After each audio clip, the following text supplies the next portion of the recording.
My journey started many years ago. That was somewhat unbeknownst to me at the time, but I went through a variety of interesting experiences and trials and tribulations in life, as we all do in one way or another, and got very interested in about my mid to late 20s on the metaphysical and spiritual aspects of our planetary life. And prior to that, I knew nothing about them. So as time went on, I would read materials and have a variety of experiences with different people that were contributing to my opening, but my purpose was to identify what I call the low self-image. I just felt like I didn't fit in this Earth planetary world. Now, I think there are a lot of us here today that have had that feeling of perspective periodically, yeah. if not regularly.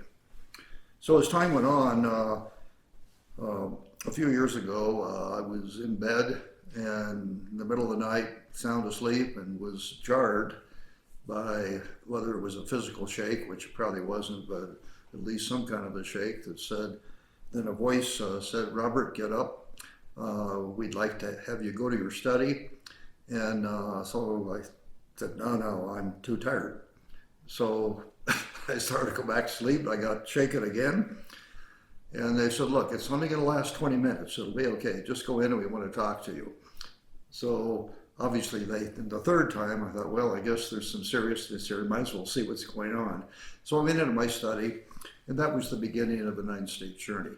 And the stages were outlined to be roughly a month of each in Earth time.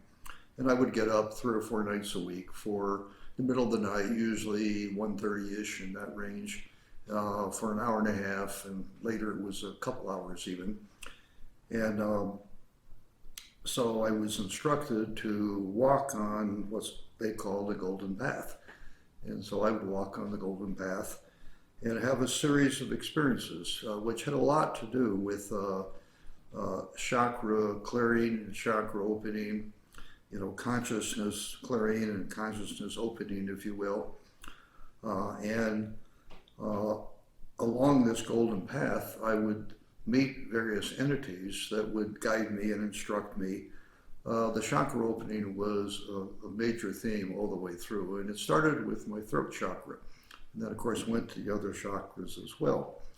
But an interesting part of this, between stages 3 and 4, now I'm 3 months into this, I'm walking on the Golden Path, and I see this white furry animal walking beside me. And I thought, wow, this must be a polar bear. I wonder why we have a polar bear here. And the animal spoke up and said, "I'm Henry the tiger. I'm not a polar bear. I'm a white tiger. And I'm going to guide you through this next stage." So Henry was with me all through the 9 stages. And he's a feisty, irreverent, humorous, and at times demanding tiger. But yet one of the interesting things was he was a multidimensional being. Very much so. That had chosen to take on the form of a white dragon. And later in the book, I even remember he mentioned he had several of his friends that had taken on the form of being a blue whale that joined you in about the 5th stage that we're in. And it's an interesting concept that so many people think of just the animal kingdom as being a lower vibration, but nothing could be further from the truth. Now, it doesn't mean that they wouldn't be, but in this particular instance, these were some very, very high frequency entities that had taken on, in essence, a totem form of the white tiger with amazing capabilities. Yeah, very, very true. And an interesting sense of humor.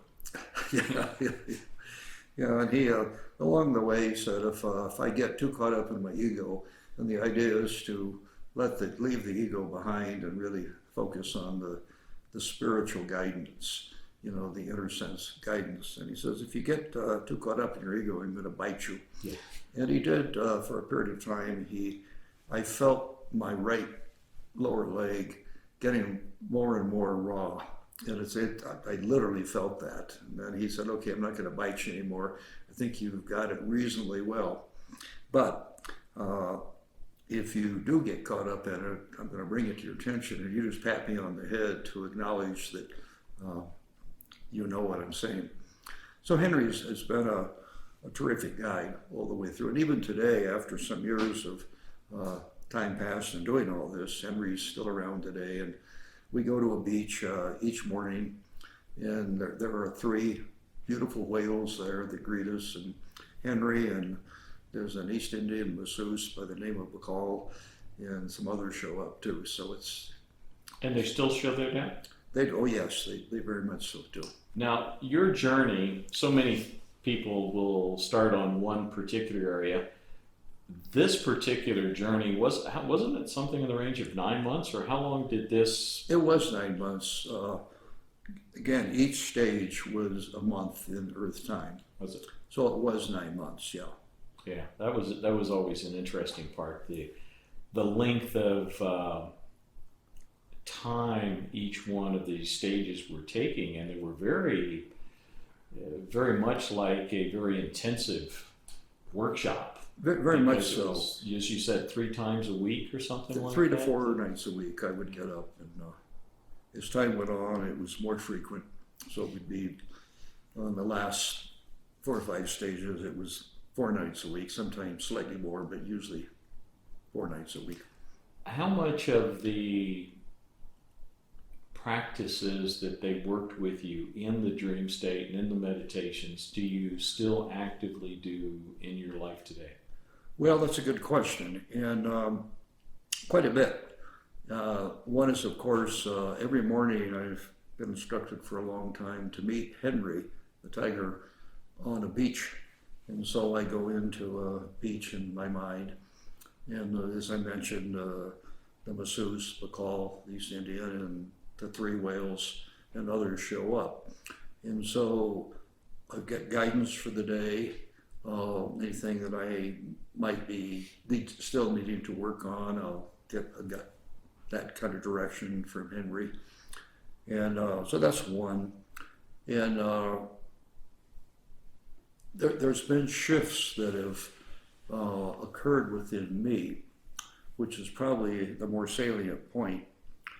And through the 9 months, I could gradually feel myself changing and realizing that this world that we live in today, or we perceive we do, is an illusory world. It's not really the real world. It's not really what ultimately life is all about. So the continuity of life was emphasized strongly. So the key thing I do, though, I keep reading this. I learn something every time I read my book, my own book. But the key thing I do is the morning meditations with Henry and the group. Now, one of the early things, if I remember right, that you mentioned in your early stages was the letting go of your, what spirit is called for me, your asserted identity. That was a very important piece in letting go of that aspect of ourselves and recognizing, in essence, that you're a light body, not a physical body, and a lot of different thoughts along those lines. You know, we're not our job, we're not our whatever part of our experience that we're here on Earth, and it was a very important aspect, I thought, early on in your thing. Yeah, very much so. Certainly, I have had a strong identification with my physical body, as pretty much we all do. And I've read in earlier times material and metaphysical and spiritual material that suggests that we're not our body. But you can understand it intellectually, but to really have the experience of that, which I did in this, and particularly toward the latter stages, where we are really connected in oneness, connected in light, and ultimately what we all are is light. And of course, one of the biggest fears that we have when we're doing something like this, that we're going to let go of this perception of separation, and we're going to just be identicalist. We're going to be, just some kind of a light blob in the middle of a bigger light glow. Well, either that or the hive mind has been brought up at different times, when there's a fear of losing ourselves in the hive, and that's been brought up. Oh, yes, At yes. different times. It's kind of a similar scenario. It, But many of these new kids are all coming in aligned for oneness. What did that actually look like for you in reality through the journey? well, oneness is a very gradual building to that experience. And there were animals that appeared. There were a bear that came in from time to time, and some other animals, deers and foxes and so on. And it became clear that we're really all connected, even in the animal kingdom. And it took quite a process for me to really grasp that we don't lose our identity, and that we're all connected but in light. So we all are an individual light as part of a bigger light. And we have a very specific, clear, unique identity within ourselves.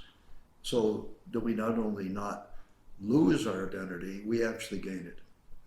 And I learned anyway, is that as you've alluded, ultimately we're not physical bodies. And of course our world here on planet Earth is heavily, heavily bought into the concept of separation and the concept that we're all individual bodies, and the individual bodies have illnesses and challenges and excitements and so on. It's not to knock planet Earth, because it can be a beautiful place and there's some very good stuff that occurs here. But we see just look at the nature of politics in our day right now, and you wonder what's going on. So anyway, it was this changed my perspective about who I am, what life is all about, and ultimately who we all are. And one of the things that's emphasized is that this is biblical in a sense, the golden rule. Treat others as we would like to be treated. But taking a step further than that, it's however we're treating other people that we perceive, that's the way we're treating ourselves as well. And so what we do to another, truly, we are what? doing to our whole, to the whole that we are part of. Absolutely, absolutely. Yeah. How do you see this shift from separation consciousness to unity going planetary wide right now? Well, that's a good question, and not necessarily an easy one to answer. But I see various pods of people, if you will, groups of people who are meditating together. They're studying some metaphysical or spiritual material together, meeting regularly to do that. And so they are becoming connected from a consciousness perspective, and really in that process learning to support each other, love each other, and be kind and respectful to each other. So we see that. Is it prevalent in our earth today? No. But what I see is there are pockets of it that are occurring.